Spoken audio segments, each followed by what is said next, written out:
Hello and welcome back to my recap and reactions to For the Love of DILFs. Here we are on episode 5. Let's catch up with the couples. Lariah and Matt are hanging out in the hot tub and things are going well. So much so, smoochy smooch. And Matt feels a little bit bad about Jeffrey, but it doesn't seem like it's too much because they are hitting it off. Then we have Tokyo and Daddy Tony, and Tokyo is expressing how he appreciated that Daddy Tony put on his bucket hat last episode when Tokyo was having that weird back and forth with Prince Charming Tony. So apparently during that conversation, that heated argument, Daddy Tony was showing his support for Tokyo by putting on his bucket hat during that conversation. So Tokyo was saying how he appreciated Tony's support, and they also were talking about what they would do with the money if they were to win. Tokyo said he would go to New York to visit Big Daddy Tony if they win the money.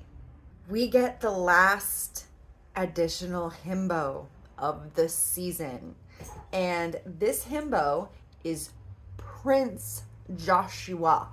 Okay, there's a prince and a Ua. Prince Joshua is in LA. He's always getting cheated on, so it's hard for him to open up. And he's emotional, but he's looking for true love in the DILF mansion. I honestly think he should be with Prince Charming Tony because of how idealistic and romantic they are. But Prince Charming Tony is not happy that there's another himbo to compete with in the house. The challenge of the episode is one-on-one himbo wrestling. So it's randomized, but basically the last person standing gets to pick their partner for a special date of the day. So in the ring, it looked like it was on a trampoline or like a bounce house of some kind, but it was kind of hard. It looked like a bounce house, so it wasn't like real wrestling, and they weren't gonna get hurt, but they did fall a little bit, so I hope they're okay. So it's Tokyo versus Matt, and Matt, being the very tall, lanky guy he is, wins. So Nathan gets in the ring to challenge Matt, and Matt wins again. Now Prince Charming takes a chance at Matt, and Prince Charming Tony wins. Prince Charming Tony versus Mateo, and Mateo gets the edge and pushes Prince Tony out. Prince Joshua versus Mateo, and Mateo wins. So overall, the challenge winner is Mateo, and he picks, dun dun dun, Gordon as his date for the evening because they've been hitting it off this entire time, so obviously why wouldn't he pick anybody else? We get a scene of Prince Joshua chatting with Jeffrey and Charles, and they're playing Truth or Dare out of a deck of cards. So here, I wrote it down. So Charles picks Truth, and he is looking for, one of his turn-ons is a good kisser. I mean, that's pretty basic. I feel like a good kisser is everything.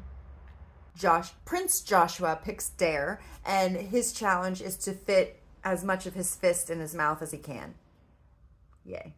Jeffrey picks Dare, and his dare is to kiss 5 separate spots on another person.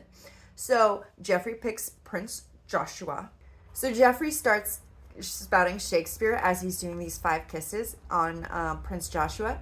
So first, Jeffrey kisses Prince Joshua's hand. Then he kisses his thigh.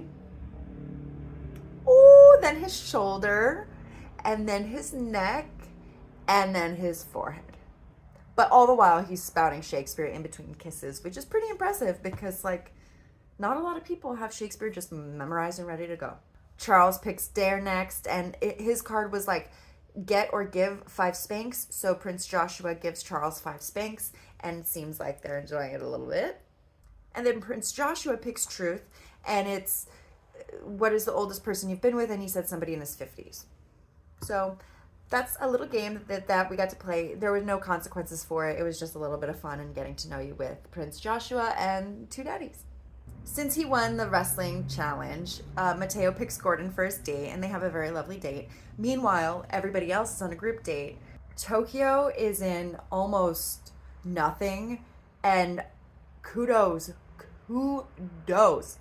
I would not just walk around in a thong, G-string thong, and like a half mesh little vest thing for breakfast. I didn't know it was fancy dress time. Big Tony, meanwhile, is absolutely loving what Tokyo is wearing and shaking in his face. And Tokyo said that he wants Big Daddy Tony, to be maybe a fireman sometime and have a little playtime. Bobby and Nathan are having a good time on their date. Things are going smoothly for them ever since they had their one-on-one with Stormy, and Nathan got over that little hiccup with picking Charles randomly. Prince Charming Tony and Jeffrey are on their date, and they're both talking about how much they want to be dads. And so it seems like a good fit, at least in the sense of what they're both looking for in a relationship.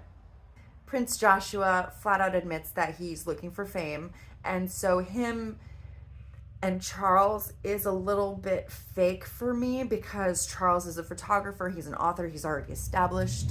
So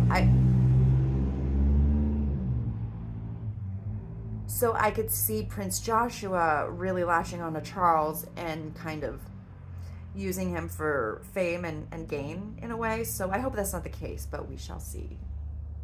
Jeffrey and Tokyo get into a beef at the date across the table. I'm not entirely sure why. It was basically because I think Jeffrey mentioned Tokyo earlier in the day to Matt because they're friends.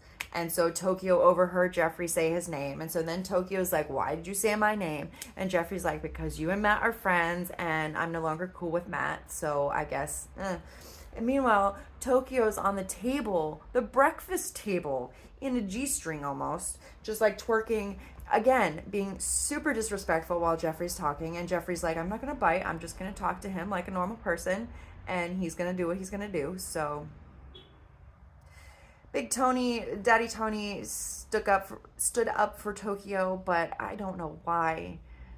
Tokyo is being very, very disrespectful and immature about everything. So it kind of irritates me that Daddy Tony is kind of sticking up for him and allowing this behavior. Daddy Tony's going to do what Daddy Tony's going to do.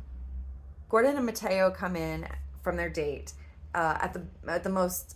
They interrupted the best time because of the whole Tokyo versus Jeffrey crap. So they interrupt. Meanwhile, Prince Joshua is like crying because it's his birthday and there's a fight at breakfast. So it's very dramatic and all about him, apparently. The surprise of the episode is that there will be no eliminations for the evening. And Stormy is opening up the bedrooms so that the couples can mingle and sleep together if they so choose. There's a really weird scene of everybody at the breakfast table or lunch table, whatever it is, their table, and they're like awkwardly asking their partners if they're gonna like come sleep with them or come to bed with them that evening. And it's like, we didn't really need to watch them ask. It was very weird. I mean, I get consent and super cool, like make your decision, but just, it was like, oh, will you come spend the night in my bed? Oh, are you gonna get frisky? Oh, no, I would like to sleep in my own bed tonight. And it's like, we don't need to see any of this. Just decide amongst yourselves and show us what ended up happening in the bed montage, which they ended up showing us anyway. So that was silly for me. The episode ends on the bed montage of some couples canoodling in bed before going to sleep. And yeah, it was a pretty anticlimactic ending. However, we shall see what happens next episode because there was no elimination this one. Maybe there will be two next time. Maybe there will be another daddy, maybe another himbo, maybe both. What's going to happen? I don't know. Thank you for watching. Please like, subscribe, hit the notification bell. Tell me what you think of the new himbo. What do you think of Prince Joshua? Do you think his relationship with Charles is real? Don't forget to tap that notification bell, and I will see you next time.